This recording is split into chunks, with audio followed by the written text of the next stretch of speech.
Oh yeah, this is the best one. The one with the pink frosting. David, what are you doing? You are wearing your new, very bright neon gym clothes, but you are eating donuts from a very pink box? Emma, please be kind. I had a difficult morning. I was on my way to the gym, but I lost a terrible fight with a bakery. You lost a fight with a bakery? Okay, I need to hear this story. Welcome, everyone, to Everyday English with Emma and David. And we are very happy to see you, even if I am in the middle of a donut crisis. Today, we are talking about going to the gym, or in David's case, not going to the gym. David, what happened? It was a beautiful plan, a perfect plan. I put on my best gym clothes, I felt strong, I felt healthy, I walked out my door and started walking to the gym. Okay, that sounds good so far. It was, but then I smelled something. It was a sweet smell, a warm smell. It was vanilla and sugar. It was coming from a small shop, a bakery. Oh no, I know where this story is going. I tried to be strong, I told my legs. Keep walking, go to the gym. But my nose said, no, go to the bakery. And my stomach agreed with my nose. So I went inside. The rest is history. David, your story is a perfect example of our first vocabulary word today. Willpower. Willpower. Can you say it? Willpower. Exactly. Willpower is the ability to control your own thoughts and behavior. It's the strength to do something difficult.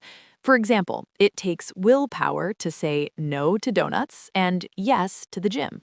Ah, so I have 0 willpower.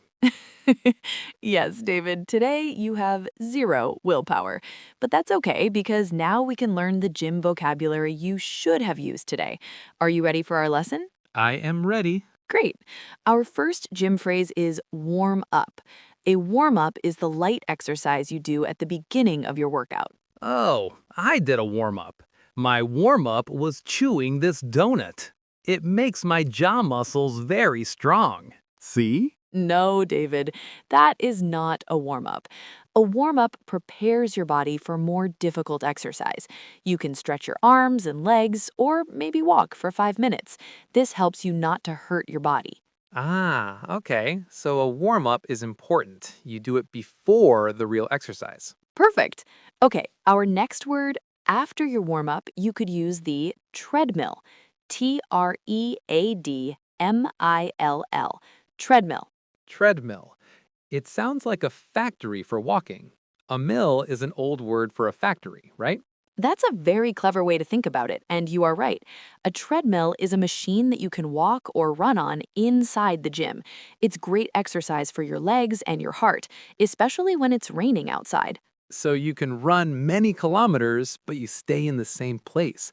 It's like magic, a running machine. I like that. Exactly, a running machine.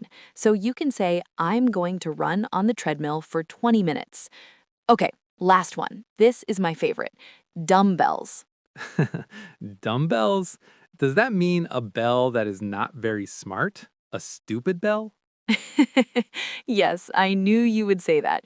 No, the word dumb here is an old word that means silent, so they are silent bells. But today, we know dumbbells as the small weights you lift with your hands to make your arms strong. So they are not for ringing, they are for lifting. I can lift a dumbbell, or maybe 2 dumbbells, 1 in each hand. Yes, that's perfect. Great job, David. You're getting the hang of this. Ready for a few more? It is easy, but I think lifting this box of donuts is good practice for lifting dumbbells, right? It feels heavy. Of course, David. Okay, that is all the time we have for our lesson today. Now we have a question for all of you watching. What is your favorite way to exercise? Do you like to run on a treadmill or lift dumbbells? Or do you prefer eating donuts like David? Let us know in the comments below. Yes, tell us. And if you liked our show, make sure you subscribe. Oh, and for another funny story, click the video on the screen to hear about my terrible bus experience. At least I didn't eat 12 donuts while waiting at the bus stop. Thanks for watching, everyone. See you next time on Everyday English.